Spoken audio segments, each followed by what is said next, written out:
আজকে ছিল সিকিমের সেকেন্ড ডে। তো আজকে আমরা বেরিয়ে পড়বো লাচুংয়ের উদ্দেশ্যে। তো তার জন্য সকালবেলায় উঠে রেডি হয়ে আমরা সমস্ত রকমের লাগেজ প্যাক করে রুম চেক আউট করে বেরিয়ে পড়ি। তো আমাদের রুমের নিচেই আমাদের জন্য ট্যাক্সি চলে আসে। তো সেখানে উঠে আমরা বাজরা ট্যাক্সি স্ট্যান্ডের উদ্দেশ্যে বেরিয়ে পড়ি, কারণ সেখানেই আমাদের গাড়ি দাঁড়িয়ে আছে নিয়ে যাওয়ার জন্য। আমাদেরকে সকাল সকালই রেডি হয়ে বেরিয়ে যেতে বলা হয়, কারণ সিকিম থেকে লাচুংয়ের অনেকটাই ডিস্টেন্স। তো তার জন্য আমাদেরকে তাড়াতাড়ি বেরোতে বলা হয়। যেতে প্রায় 7 থেকে 8 ঘন্টা লেগে যাবে, আর দুপুর 1টার আগে আমাদের ভেরিফিকেশন করা অত্যন্ত দরকার, না হলে আমরা লাচুংয়ের পারমিটটা পাবো না। তো সেই জন্য আমরা তড়িঘড়ি বেরিয়ে পড়ি। তো যেতে যেতে চারিদিকের পাহাড় দেখতে বেশ ভালোই লাগছিল।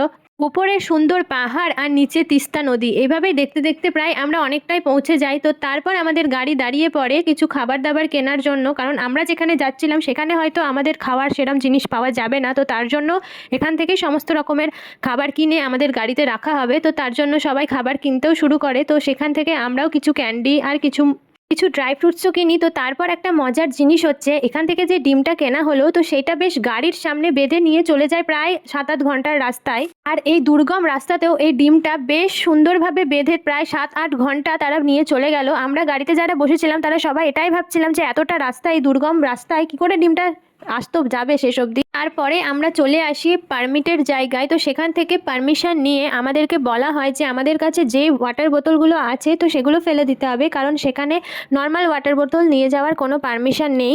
আর যদি নিয়ে যেতে হয় তো সেখান থেকেই ওয়াটার বোতল কিনে আমাদেরকে নিয়ে যেতে হবে, যার এক একটার প্রাইস ছিল প্রায় 70 টাকা করে। তো আমরা সেখান থেকে একটা ওয়াটার বোতল কিনে তারপরে আবার বেরিয়ে পড়ি। তো যেতে যেতে আমাদের সামনে অমিতাভ বচ্চন ওয়াটারফল চলে আসে। তো যেটা স্থানীয় লোকেদের কথায় বচ্চন ওয়াটারফল। অনেকগুলো ওয়াটারফলই আমাদের চোখে পড়ে, তো তার মধ্যে এটা ছিল সবথেকে বড় আর সুন্দর দেখতে। তো এর সামনে দাঁড়িয়ে আমরা যে সোয়েটার আর জামা পরেছিলাম তো সবটাই প্রায় ভিজে যায়, কারণ এর স্রোত এতটাই বেশি।